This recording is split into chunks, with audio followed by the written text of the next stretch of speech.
Hola a todos, un fraterno saludo de parte de este servidor y de toda la familia de Conectados con el Cielo. Gracias a Dios que hemos podido llegar a un repaso más del texto bíblico de la lección de Escuela Sabática. Vamos a tener una palabra de oración antes de profundizar en el estudio de esta semana. Bendito Señor que está en los cielos, muchas gracias por ese magno privilegio de poder conectarnos con el cielo a través de la oración. Quizá sería muy monótono comunicarnos con usted únicamente a través de la lectura. Pero qué bonito que tenemos la oración, donde podemos platicar, conversar, exaltar su nombre, bendecirle, y donde también podemos contarle nuestras alegrías, nuestras tristezas, nuestras preocupaciones, pero también nuestras victorias. Que su Espíritu, como siempre, sea nuestro guía, nuestro invitado en esta hora. Se lo pedimos en Jesús. Amén. Muy bien, hemos llegado a la lección número 7. Muy puntual el tema, la oración. El sábado pasado hicimos remembranzas sobre los guerreros de la oración. Esos hombres y mujeres que se destacaron por esa comunión que tenían con Dios a través de la oración. Hoy vamos a analizar algunos aspectos generales y algunos aspectos específicos vinculados con la oración propiamente dicha. Salmo 62:8 es el texto para esta semana, fue el texto para esta semana. Pueblos, esperen en Él en todo tiempo. Derramen ante Él su corazón. Dios es nuestro refugio. Aquí hay dos palabras importantísimas: esperar y derramar. En primer lugar, no tenemos por qué escondernos nada cuando hablamos con Dios. Lo dijimos la semana pasada, Dios lo sabe todo. Y ya vamos a analizar una de las preguntas vinculadas con la oración. ¿Por qué si Dios lo sabe todo tengo que orar? Debemos derramar nuestro corazón, debemos abrirnos, debemos ser sinceros, no ocultar nada. No es Dios quien se beneficia de la oración, somos nosotros. Y a través de ella nos acostumbramos a tener esa confianza grande con Dios. Y la otra palabra es esperar. En medio del trajín del día a día, debemos aprender a estar quietos y ver la salvación de Dios. Esperar en sus promesas. Esperar en lo que Él ha dicho, lo que ha salido de su boca. Y esperar también incluye no solamente lo que quiero, sino lo que no quiero. La autora inicia con 4 preguntas interesantes que yo espero que hayan permitido que usted haya podido meditar en ellas y reflexionar un poco sobre cómo es mi vida de oración. ¿Cómo es tu vida de oración? ¿Con qué frecuencia oras? ¿Con cuánto fervor? ¿Con qué expectación? ¿Oras a diario o en situaciones de emergencia? ¿Y tus oraciones son siempre de petición? ¿O hay un espacio Yo quisiera agregar acá, porque no solamente la oración es para alabar, sino también para rendirle mi adoración a Dios. ¿Solo pido o también adoro y alabo? Qué interesante. Parece ser que estas son preguntas sacadas de la experiencia, ¿no? Son muy abarcantes y creo que tocan los aspectos específicos por lo que pasamos. Y quizás yo agregaría una más. Es más fuerte mi deseo por estar viendo el celular que por orar y hablar con mi Dios. Valdría la pena verlo. Orar solo cuando como, solo cuando me levanto, cuando me acuesto o cuando estoy en peligro. Eso es ser interesado.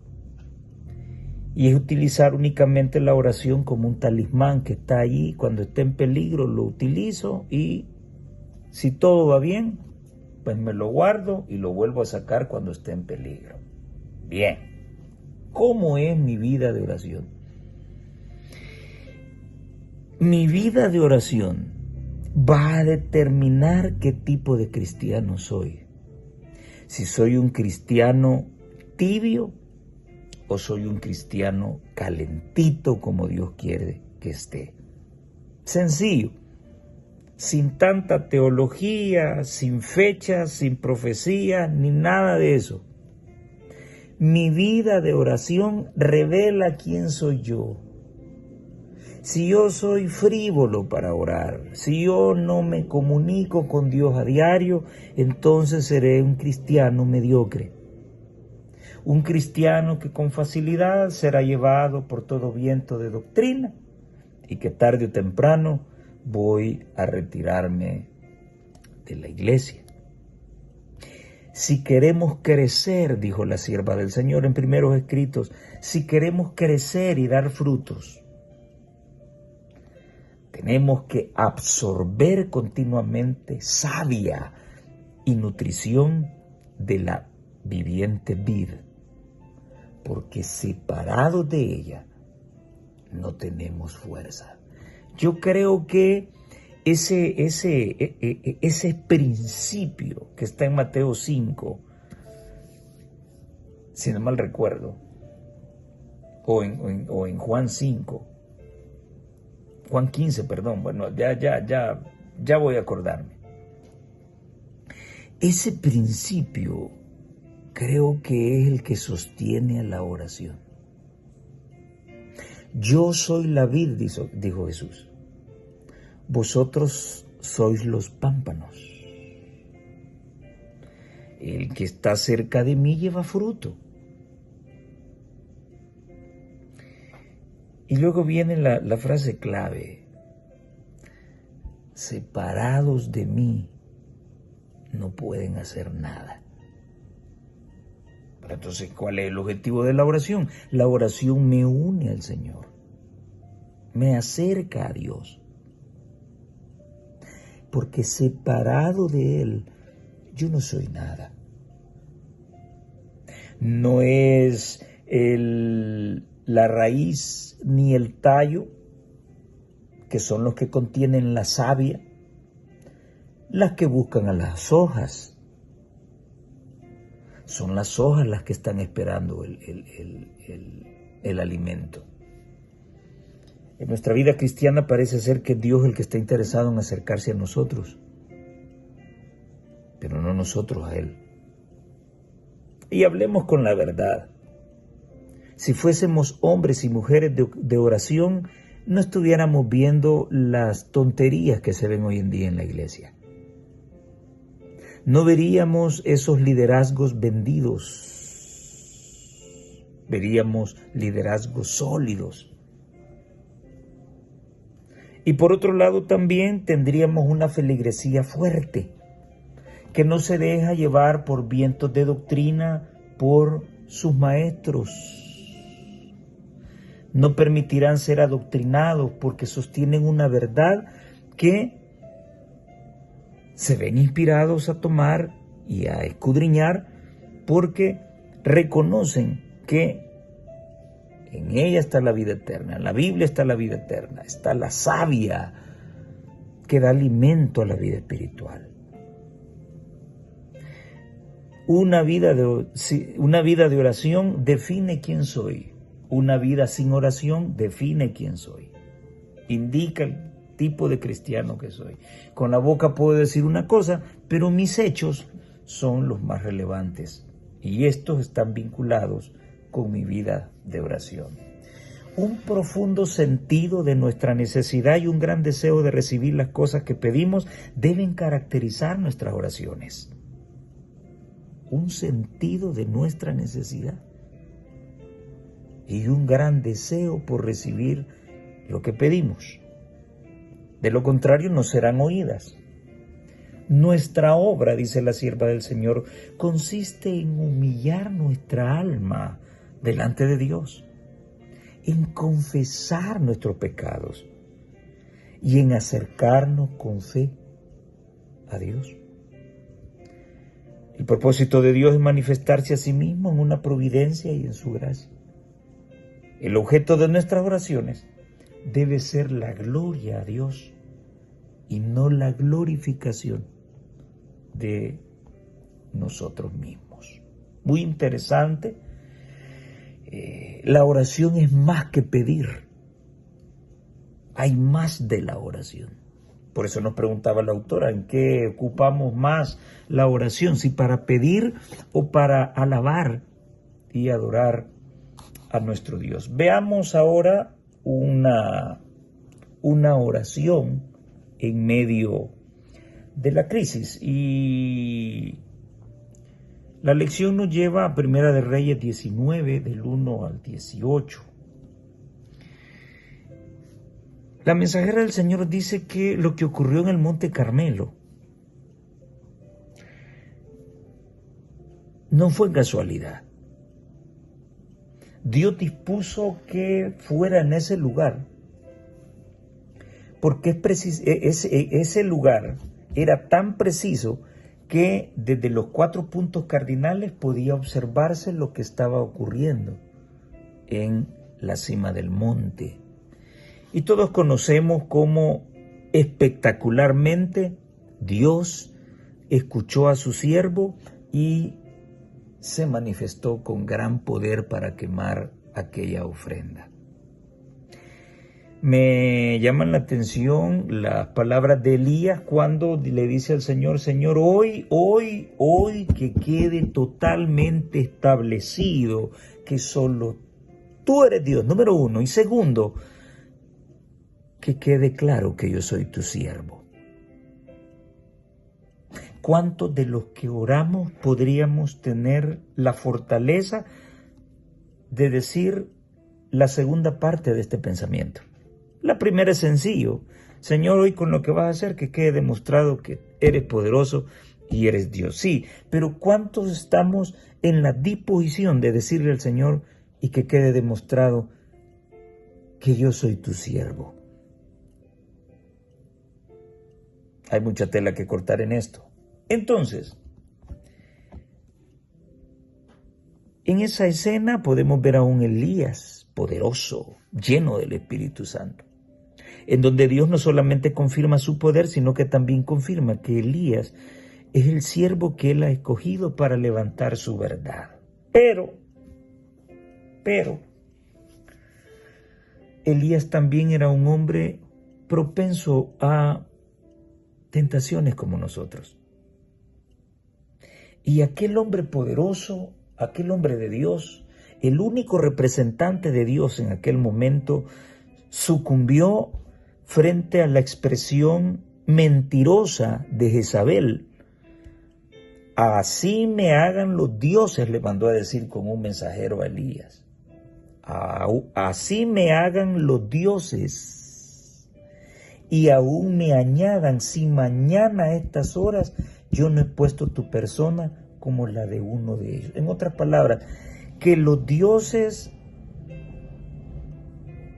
me maten a mí si mañana a esta hora vos no estás muerto. Es lo que le mandó a decir a Elías.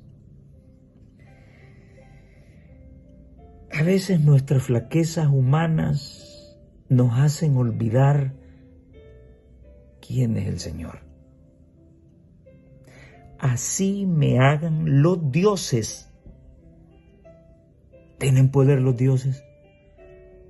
¿Tienen poder las estatuas? ¿Respiran las estatuas? ¿Por qué tuvo miedo Elías? Si los dioses no se mueven. Él acababa de defender el honor del único Dios verdadero. Sin embargo, las palabras de Jezabel iban llenas de tanto odio que Elías sucumbió. Se nos presentan lecciones importantes en la experiencia de Elías, dice la sierva de Dios. Cuando sobre el monte Carmelo ofreció la oración pidiendo lluvia, su fe fue probada, pero perseveró en presentar su pedido a Dios. Si, desalentado, hubiera abandonado a la sexta vez, su oración no hubiera sido contestada, pero perseveró hasta que llegó la respuesta. Tenemos un Dios cuyo oído no está cerrado a nuestras peticiones. Y si ponemos a prueba su palabra, Él honrará nuestra fe. Quiere que todos nuestros intereses estén entrelazados con los suyos y entonces podrá bendecirnos sin peligro, porque ya no nos atribuiremos la gloria cuando llegue la bendición, sino que daremos a Dios toda la alabanza. Dios no siempre contesta nuestras oraciones. Interesante esto. Dios no siempre contesta nuestras oraciones la primera vez que le rogamos, porque si lo hiciera, pensaríamos que tenemos derecho a todas las bendiciones y favores que nos concede.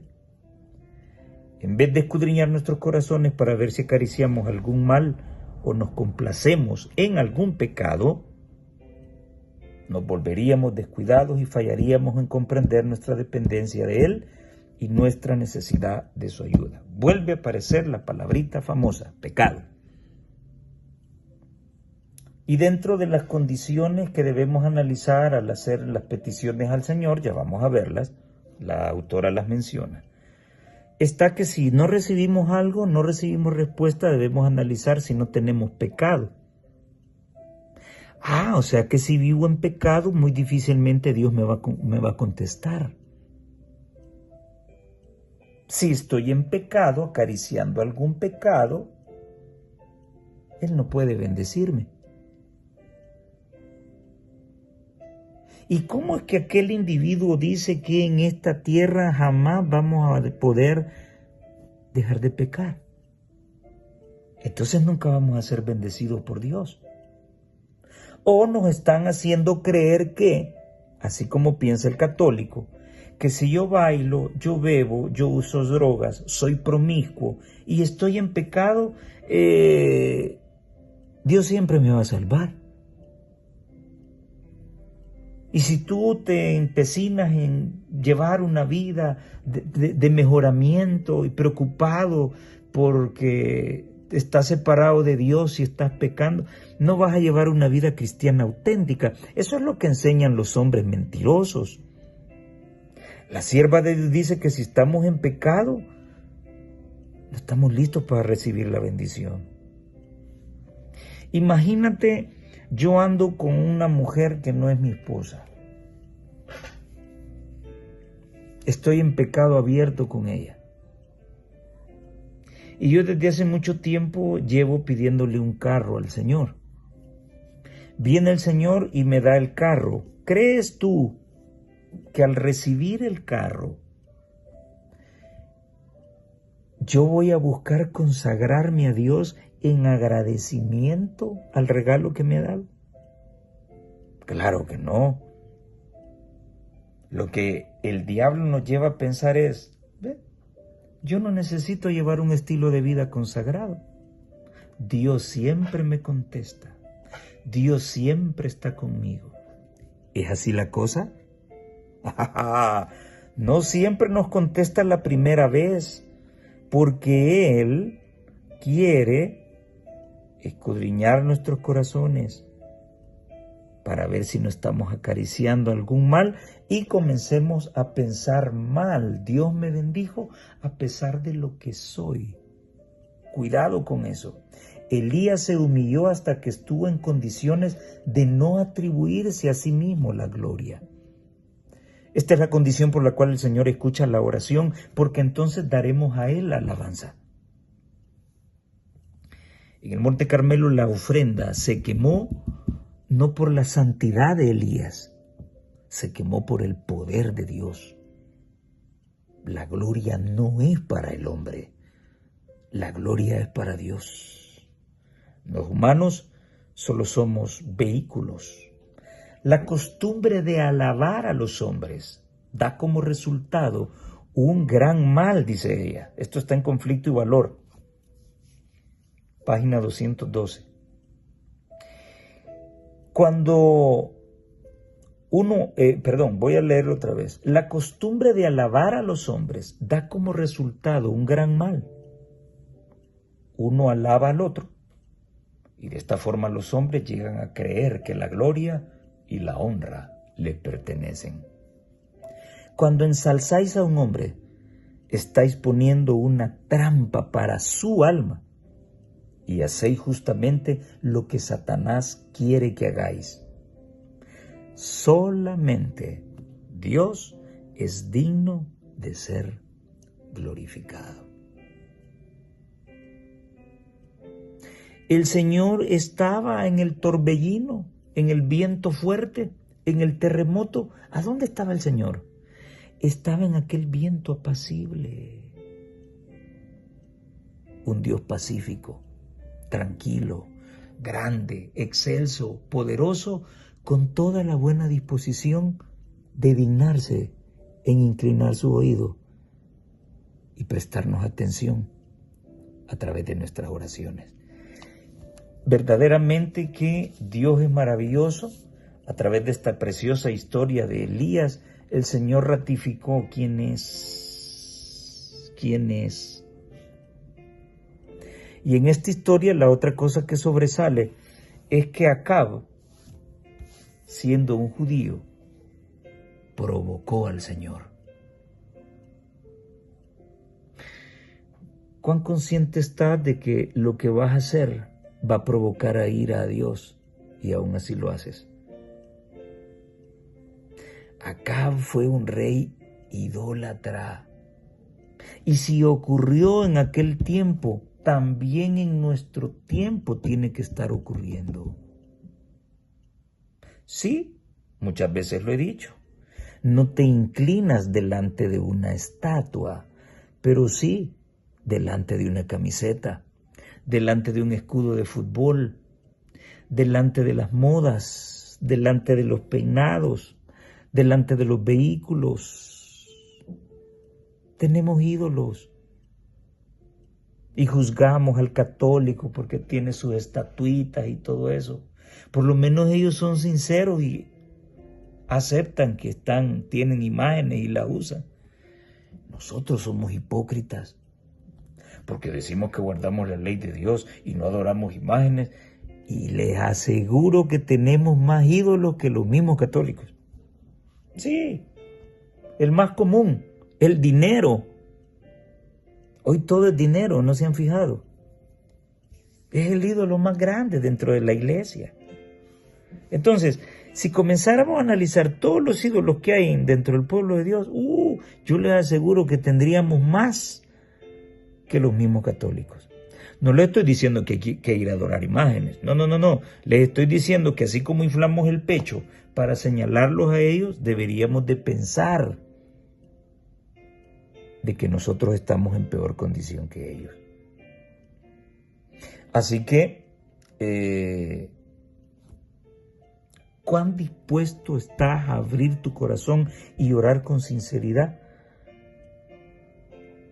en medio de la crisis? En medio de la crisis, solo los cobardes se retiran. en medio de la crisis hay que quedarse. Hay que quedarse porque ahí vamos a demostrar de qué está hecha nuestra armadura. Y va a quedar a la luz quién es Dios, de parte de quién está Dios. Dios siempre está de parte de la justicia. Pero bien, para la siguiente parte de la lección yo quiero poner un ejemplo. De seguro que Sadrach, Mesach y Abednego, cuando fueron amarrados y llevados al horno de fuego calentado 7 veces, yo estoy seguro que estos muchachos iban orando en el camino y los lanzaron. Y antes de que Jesús apareciera, yo estoy seguro que ellos, amarrados, comenzaron a orar más profundamente. Y ustedes conocen el milagro. Cristo apareció y a ellos no les pasó nada.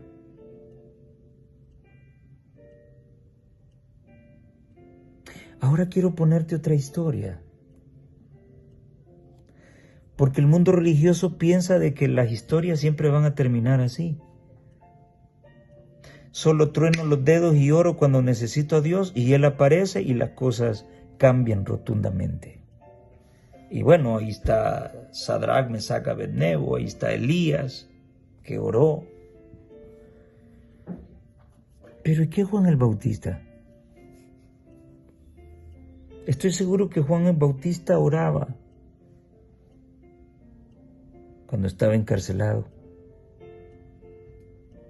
Y cuando lo llevaban a la guillotina para quitarle la cabeza, yo sé que él iba orando, esperando un milagro de Dios. Pero no ocurrió. Esteban también murió de rodillas, orando, suplicándole a Dios. Murió apedreado. ¿Por qué hay oraciones que se responden y otras que no se responden? Y la lección del lunes se titula Cuando parece no haber respuesta. Y dice la autora, tal vez hayas orado por algo durante mucho tiempo. La curación de un familiar enfermo de cáncer. La recuperación de un familiar que estaba sano y todo, pero fue atropellado en la calle y se debate entre la vida y la muerte. O lo asaltaron, lo apuñalaron, lo balearon. Se debate entre la vida y la muerte y tanto tú como la familia y la iglesia están en oración. No tienes trabajo y estás orándole al Señor. Quieres un negocio, estás orándole al Señor. Tal vez hayas orado por algo durante mucho tiempo, incluso años, y tengas la sensación de que Dios no ha escuchado tus plegarias. La Biblia nos dice, pidan y les darán. Mateo 7:7, y si pedimos algo conforme a su voluntad, Él nos oye. ¿Cuándo nos oye? Cuando pedimos cosas de acuerdo a su voluntad. ¿Qué opinas de estas promesas? Dice la autora. Luego añade, a veces la espera profundiza nuestra experiencia con Dios, pues nos enseña a confiar más en Él. La fe crece en la espera. Pero ¿cuál es nuestra actitud cuando Dios no responde inmediatamente? ¿Nos desanimamos? ¿Desconfiamos? Y con esa actitud dejamos el terreno fértil para que Satanás nos desanime aún más y terminamos traicionando a Dios. Nos vamos de la iglesia y caemos aún más en pecado. veces la espera profundiza nuestra experiencia con Dios, pues nos enseña a confiar más en Él. Tomando en cuenta la lectura bíblica en Salmo 62:8, ella dice: confiamos en que Dios realmente sabe qué es lo mejor, incluso cuando no vemos una respuesta inmediata a nuestras oraciones. Confiamos en que Él responderá a su debido tiempo y a su manera. ¿Qué por un familiar que tiene años de estar enfermo? Lleva rato luchando con una enfermedad incurable. Te unes en oración con la iglesia, con tu familia. Piden un milagro, pero el milagro no aparece. A veces nuestras oraciones pueden no ser contestadas con rapidez como nosotros desearíamos, porque estamos tan contaminados de esa prontitud. Comida rápida, películas en Netflix que resuelven un asesinato en cuestión de minutos. En la vida real no es así. El mundo ajetreado en el que vivimos nos ha acostumbrado a que todo lo queremos inmediatamente. Con Dios hay que esperar, porque hay un beneficio para nosotros. Esto nos ayuda a confiar en Él, a depositarnos completamente en Él. Sí, estoy orando por un milagro para que mi familiar se sane, pero si me he echado en los brazos del Señor, también tengo que aceptar si Dios manda el descanso a mi familiar. ¿Por qué a veces pareciera que Dios no nos contesta rápido? Muy bien. Y ella acá menciona 9 consejos que hay que tomar en cuenta. Procura que se cumpla la voluntad de Dios, no la tuya. ¿Estás pidiendo un carro? ¿Para qué? Si ya tienes uno. ¿Lo quieres para presumir? ¿Lo quieres para sentirte grande y respetable? ¿O realmente vas a darle un uso sabio? Bueno, entonces procura que la voluntad de Dios sea la que se cumpla en ti y no tu capricho. Número 2, considera los motivos por los cuales estás pidiendo lo que estás pidiendo. ¿Para qué quieres que tu familiar se sane? ¿Para seguir no visitándolo? ¿Para seguir no compartiendo tiempo con esa persona? ¿Para dejar que ella por su lado y tú por el tuyo? Ella no conoce de Dios y tú no quieres hablarle de Dios. ¿Y entonces para qué quieres que siga viviendo? ¿Para seguir con esa actitud?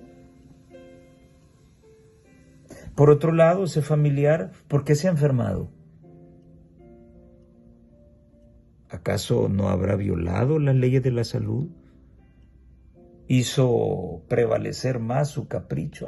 Yo como esto y el cuerpo es mío, a mí nadie me va a decir nada. Hoy se está muriendo de cáncer. ¿Quieres un milagro para ese familiar que por mucho tiempo pesó más su orgullo, pesó más el placer que la razón para elegir sus alimentos? Entonces, considera los motivos por los que pides algo. Número 3, asegúrate de no estar acariciando algún pecado. Bueno, vuelvo a repetir, entonces quiere decir de que nunca va a contestar Dios mis oraciones. Como nunca me voy a poder librar del pecado en esta tierra, nunca voy a poder dejar de pecar, entonces nunca va a contestar mis oraciones Dios. Y lo está diciendo la autora. Yo por eso siempre me pregunto, ¿la lección para quién es? Pues solamente para el pueblo, no es para los ministros del Evangelio, no es para la dirigencia, no es para ese montón de mentirosos que andan hablando cosas fuera de la verdad. Como que nadie ha guardado los mandamientos y nunca se guardarán. Una mentira enorme, dicha por un pastor. Y ya va y dale otra vez con los pastores. No, pues sí fue un pastor quien lo dijo. Si lo hubiese dicho un laico, yo lo hubiera dicho. Y viene otro pastor y dice, dejen a los jóvenes adorar como a ellos les plazca la gana.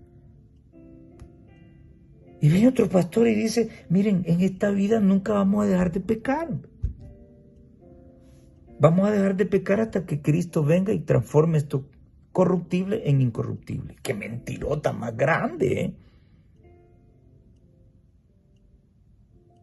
Aquí, una lección que ha pasado por los ojos de ellos y ha pasado por revisión de todos ellos, en esta lección la autora dice que si tú no recibes respuesta a un pedido, debes analizar si no tienes un pecado acariciado. ¿Acaso no es esto un llamado a abandonar el pecado? Vuelvo a recordar lo que dijimos la semana pasada. Sí puedo ser santo sin estar ligado al pecado, pero mi tendencia pecaminosa siempre me acompaña. Si me descuido de Dios, puedo caer en pecado en cualquier momento. ¿En qué consiste la vida cristiana? ¿En caerse y levantarse? No, consiste en someter mi naturaleza cristiana. Nosotros somos los que hemos convertido el camino de la vida cristiana en caerse y levantarse. Pero la vida cristiana consiste en, cuando llegue la cosquillita del pecado, someterlo. Número 4, permanece en Dios y en su palabra. Número 5, ora con fe. Y orar con fe es esperar lo que pido o aceptar lo que Dios mande. Eso es fe. Número 6, considera el estado de tu corazón. Lo que estoy pidiendo, ¿lo estoy pidiendo con humildad o lo estoy pidiendo con orgullo?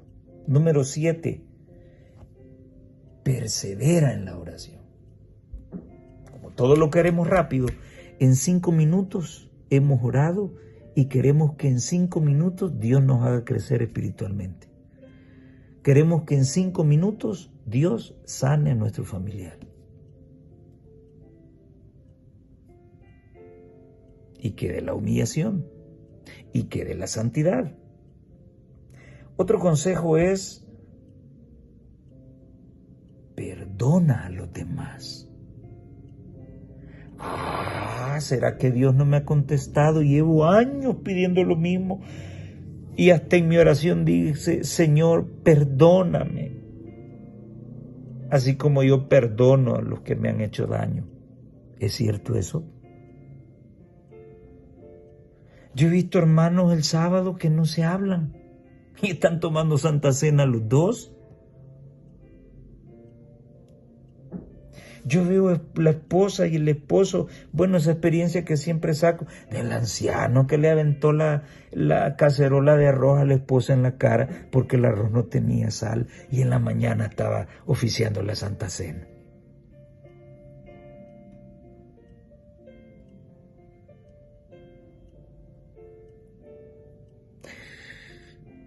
Lo triste es, mis queridos hermanos, que creemos tan firmemente que con esa actitud estamos listos para el reino de los cielos. Por eso para mí me sigue pareciendo ridículo cuando este ministro dijo que jamás vamos a librarnos, vamos a dejar de pecar aquí. Tremendo, ¿eh? Nunca. Pues, entonces, ¿para qué me hice cristiano, pues? Para vivir como católico. El católico cree que si bebe y muere bebiendo, él tiene ganado el reino de los cielos. Qué catolizados estamos, ¿verdad?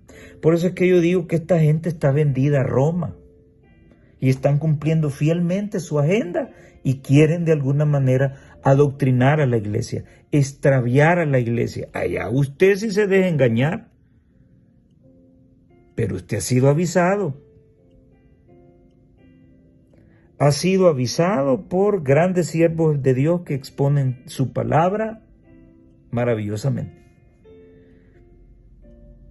Y ha sido advertido también por mensajeros de Dios, no de alta gama, sino de baja gama, como este servidor. La decisión es suya. Usted decide a quién le cree. Y por último dice, Dios ve el panorama completo y sabe qué es lo mejor para nosotros. Su respuesta es, a veces, simplemente la que dio a Pablo. Bástate mi gracia. Mi oración a Dios hace un par de años. Señor, regálame un pickup doble cabina, tú sabes que yo voy a predicar a los pueblos y necesito un vehículo que sea poderoso. Realmente yo quería el vehículo para predicar el evangelio.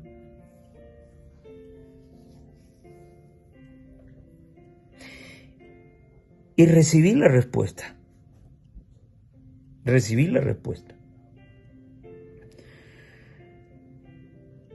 Mi hermano tenía un picachito bien bonito. Se fue del país y antes de irse me dijo, que te quede a vos. Chiquitillo, un Datsun 1200. Ya me dieron la respuesta. Pero yo lo quería doble cabina y 4x4. Pues sí, pero no es pica del que quería. ¿Y usted para qué lo quería? Para plantear, para que digan, Jaime el poderoso, ¿Sabes que con el transcurso del tiempo he llegado a aprender esta frase? Mira, ya no me molestes con lo mismo. Que te baste mi gracia. Punto. ¿Querés ver mejor? No te preocupes. Que te baste mi gracia. Punto. Te voy a devolver la vista y vas a seguir viendo pornografía. No, mejor te tengo así, va. A medio mirar. Bástate mi gracia. ¿Te querés levantar de la silla de ruedas? Vaya. ¿Para qué?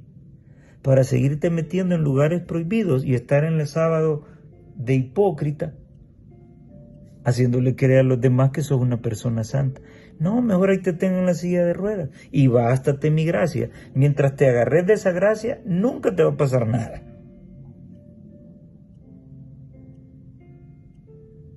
Y yo a veces he llegado a decir, Señor, yo creo que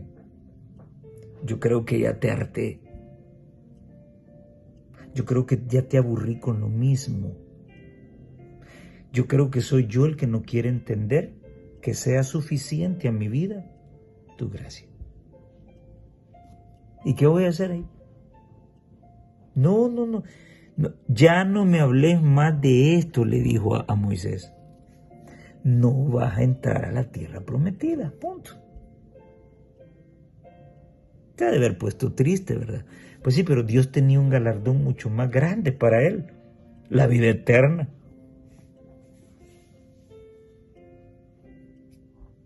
¿Qué es mejor, la vida eterna o la tierra prometida? Debemos aprender a confiar en Dios. Siempre. Un hecho clave que determina nuestra respuesta a lo que parecen oraciones sin respuesta es la imagen que tenemos de Dios. Cuando le estamos pidiendo a Dios, ¿qué se nos imagina Dios? ¿Dios es un banco? ¿O es un genio que sale de una lámpara y está listo para complacer todo lo que pedimos? ¿Cuál es la imagen que tenemos de Dios cuando oramos? Si creemos que Dios es alguien que está distante y que no siente interés por nosotros,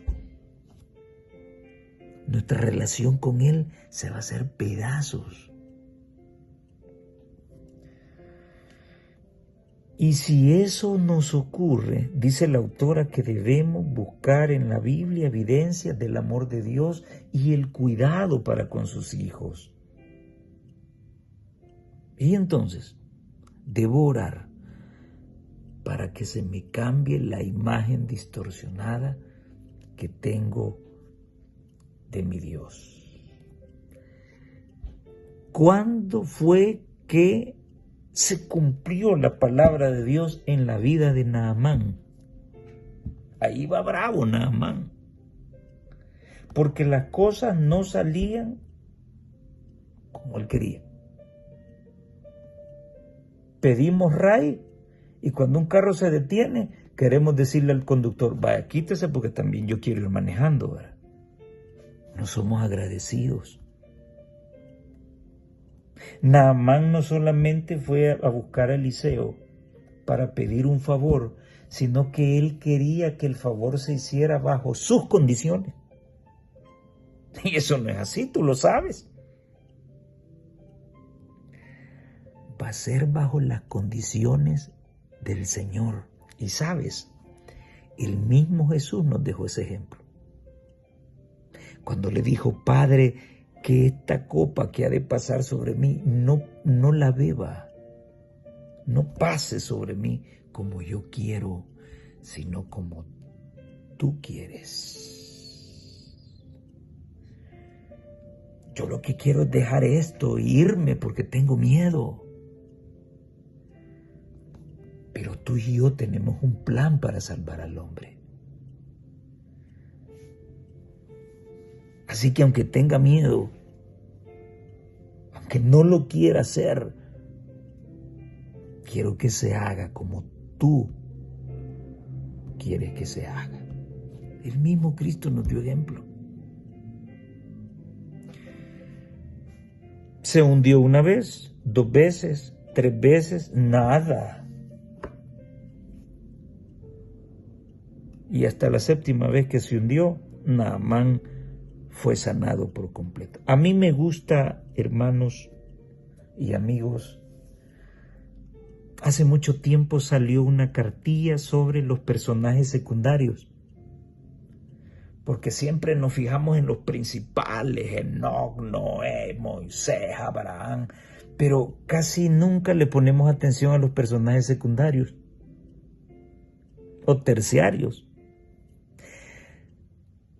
A mí me gusta cómo este sirviente incrédulo de Naamán, les menciono esta cuestión de esta historia de Naamán, porque en el comentario de la sierva de Dios de la lección del día lunes, ella habla sobre Naamán.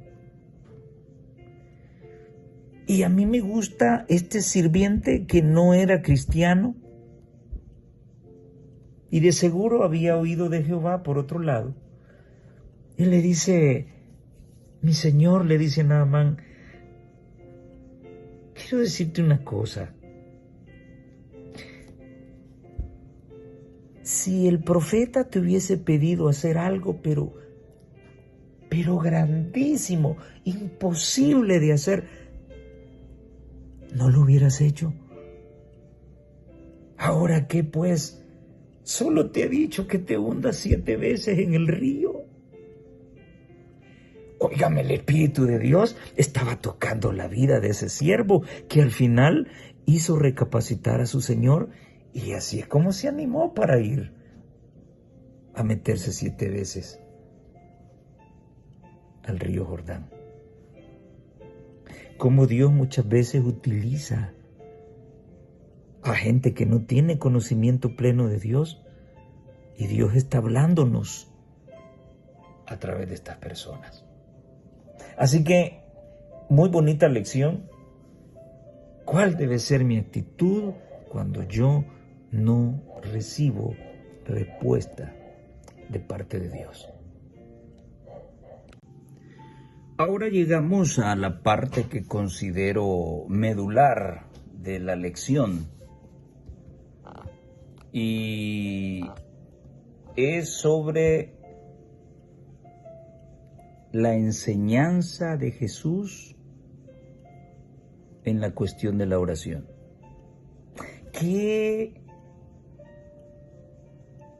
hermoso momento habrá sido para los discípulos escuchar orar a Jesús. La solemnidad, el amor, la devoción con la que el Señor oraba a su Padre. Inmediatamente los discípulos pudieron descubrir que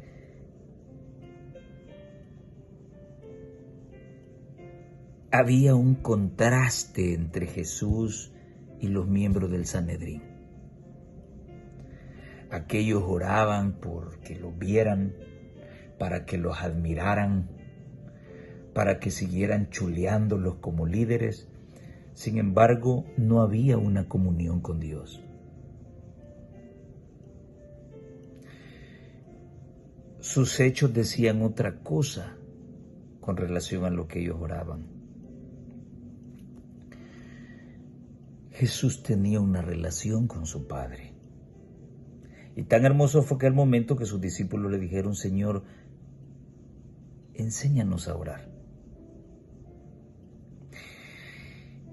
Hay oraciones, dice la autora, que son prolongadas, muy largas, llevan palabras rebuscadas, difíciles y en otras veces son memorizadas. Con Dios no debes andarte con rodeos. Él te conoce. Sé directo, ve al punto.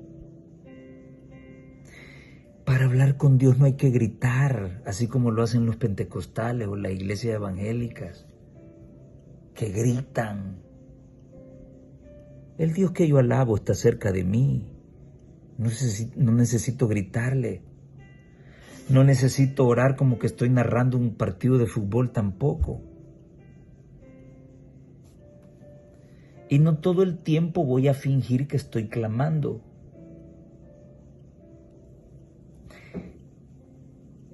Todo debe brotar del corazón,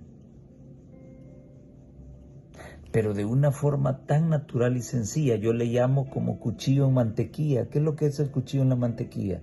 Se va de paso, se desliza. Así debe caer nuestra adoración delante de Dios, como algo natural, no fingido. Ese contraste fue notorio entre Jesús y los líderes religiosos. Y es el contraste que hoy se nota en los hombres y mujeres de oración. Algo que ya sabemos, la sierva de Dios lo menciona: Cristo no dio la oración del Padre Nuestro para que los hombres la repitieran como una fórmula. La dio como una ilustración de lo que debieran ser nuestras oraciones. ¿Cómo deben ser nuestras oraciones? Dice ella: sencillas, fervientes y abarcantes. En el Padre Nuestro se concentra el esqueleto, el esquema de lo que deben ser nuestras oraciones para con el Señor. No es que vamos a repetirla constantemente. Debemos aprender a hacer oraciones cortas y al punto, pidiendo justamente lo que necesitáis, dice la sierva de Dios. Aprender a orar en voz alta cuando únicamente Dios puede oíros. No ofrezcáis simulacros de oración, sino peticiones fervientes y sentidas que expresan el hambre del alma por el pan de vida. Si oráramos más en secreto, seríamos capaces de orar con más inteligencia en público. Yo siempre lo he dicho. A la iglesia queremos hacer lo que no hacemos en la casa. En la casa oramos 3 minutos. En la iglesia queremos orar media hora, 1 hora. Ridículo. La oración define quiénes somos. La persona que se acostumbra a hablarle a su Padre a través de la oración se nota en sus palabras. Recuerdo ese evento de este pastor, no sé si era, olvido su nombre en este momento, pero hay un ministro adventista que vivió, era coetáneo de Elena de White. Él describió un momento de oración con Elena de White en cierta oportunidad, y él decía que aquello fue un acto solemne. Nadie se atrevía a levantar la cabeza. Ella hablaba con una solemnidad delante de Dios increíble. que este pastor describe de que le daba temor levantar la vista porque él sentía que iba a encontrar el rostro de Dios en ese momento. ¡Qué increíble! He tenido el privilegio y la oportunidad de estar en oraciones así, de hermanos consagrados. Por eso te digo, la oración define quiénes somos y lo que somos. Es muy interesante esto, que nuestras oraciones puedan crear contraste, que seamos hombres y mujeres de oración sinceros. ¿De qué están llenas nuestras oraciones? Según la oración de Daniel 9, del 4 al 19, nuestras oraciones deben llevar 4 componentes. En primer lugar, alabanza. Casi siempre en nuestra oración nosotros solo pedimos y pedimos. Debemos apartar un tiempo en nuestra oración para alabar a Dios, por sus bondades, por su grandeza, por su misericordia, por su gracia, por su inefable amor. En segundo lugar, siempre debemos apartar un espacio para pedir el perdón, confesar nuestros pecados y pedir perdón por nuestros pecados. En tercer lugar, pues entramos ya a la parte de las peticiones. Pero no solamente pedir para nosotros, sino también pedir por nuestros amigos, por nuestros familiares, por nuestros hermanos de la iglesia. Muchas veces somos egoístas porque solo pedimos para nosotros mismos. Y en cuarto lugar, la autora de la lección nos recomienda orar por acción de gracias. Todos tenemos motivos por los cuales agradecer al Señor. ¿Por qué darle gracias por todas sus bondades, por su compañía en el diario vivir, por protegernos en la calle, porque mi amigo encontró trabajo, porque fulano finalmente se casó con fulana? Hay tantas razones por las cuales orar y pedirle al Señor. Esa oración de Daniel en el capítulo 9 es una oración muy trascendental. El Señor Dios ha hecho la promesa eterna, dice la sierva del Señor, de proporcionar poder y gracia a todos los que están santificados mediante la obediencia a la verdad. Aquí aparece el problema nuevamente. ¿Y santificado significa sin pecado?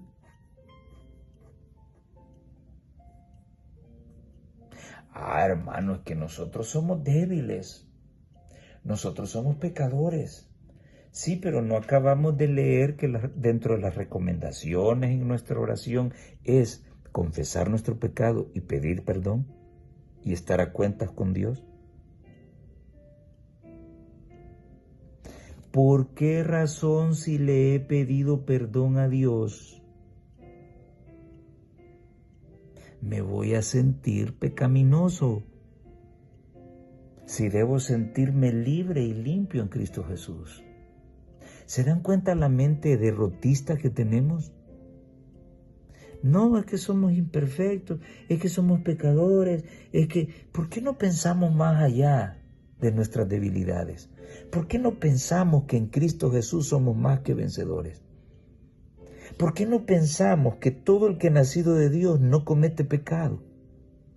¿Por qué no pensar que el que tiene la simiente de Dios en su corazón no puede pecar?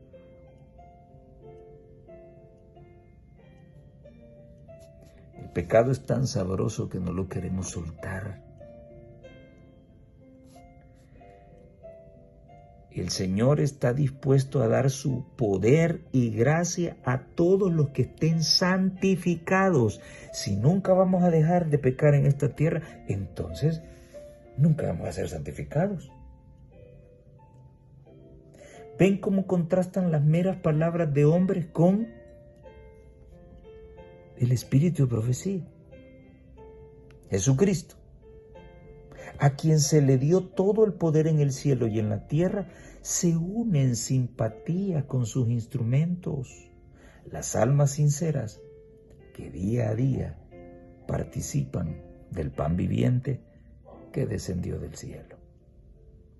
La iglesia en la tierra, unida con la iglesia en el cielo, puede realizar todas las cosas. Voy a aprovechar a decir algo. Otra de las cositas que el mentirosío de siempre dice: ¿y qué día vamos a guardar en el cielo? Entonces, ¿cómo la iglesia de la tierra va a estar unida con la iglesia del cielo si los de allá guardan el domingo y los de aquí en la tierra guardamos el sábado?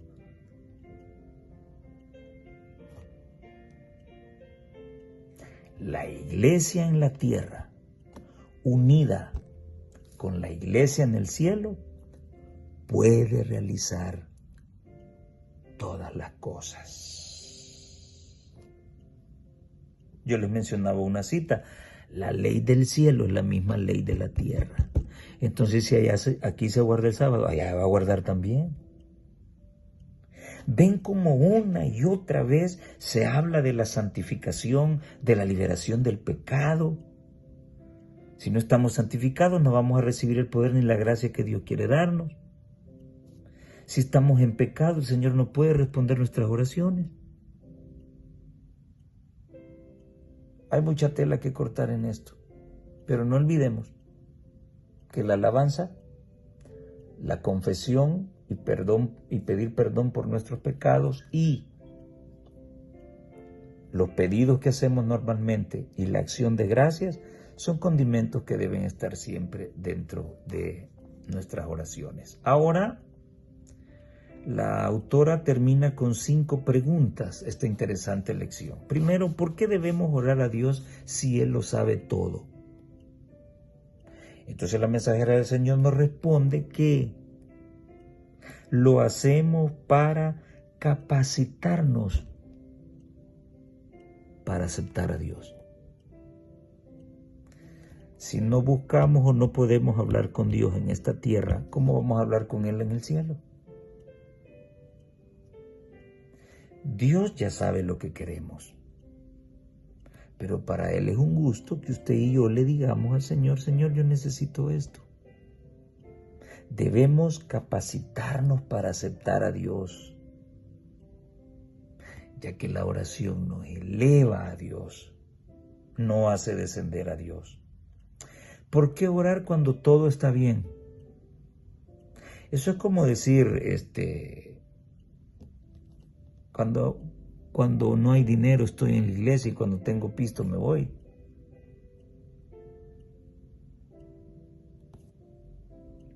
Si solo oramos cuando todo está bien, eso demuestra autosuficiencia y demuestra orgullo.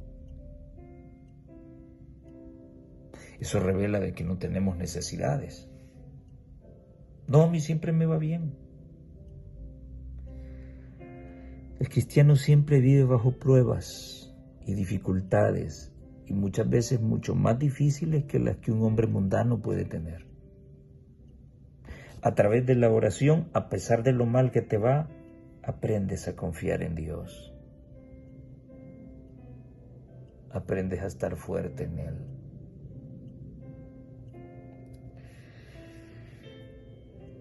Imagínate tú, los ángeles no tienen necesidad de hablar con Dios. Son santos, no tienen pecado. Sin embargo, ellos adoran a Dios a través de sus oraciones.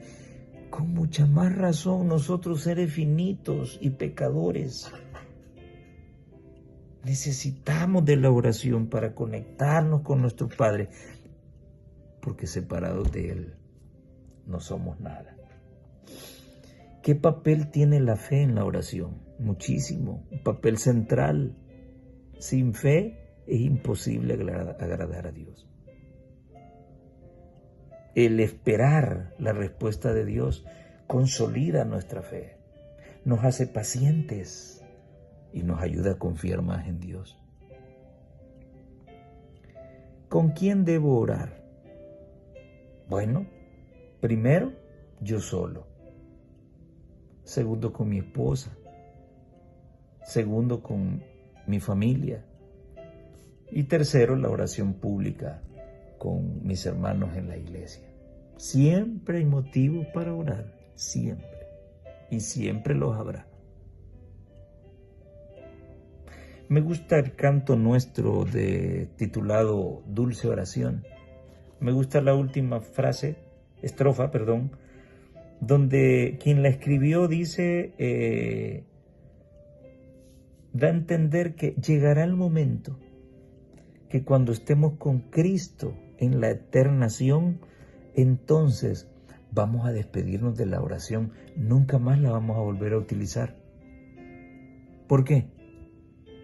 Porque tendremos el privilegio de hablar con el Señor cara a cara. Así que la oración es la herramienta que Dios ha dejado para comunicarnos con Él. Aprovechémosla, porque va a llegar el día en que no vamos a necesitarla, porque ahora podremos acceder a Dios directamente. Y en último lugar, ¿cómo debo escuchar? Debemos apartar unos minutos para quedarnos en silencio, allí, de rodillas.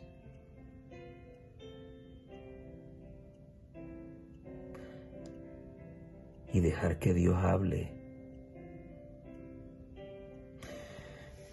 La oración es algo más que hablar con Dios, mucho más.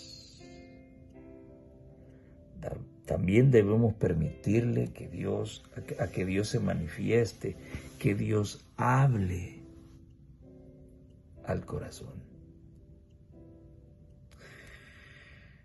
Mis hermanos y hermanas, repito nuevamente, la oración define qué tipo de persona soy. Define si soy un soldado, define si soy un guerrero.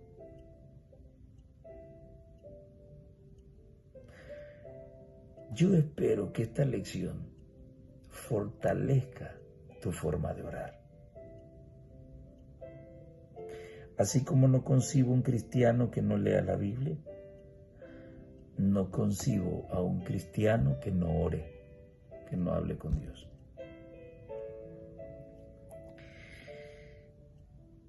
Dios quiera que tus oraciones sean poderosas,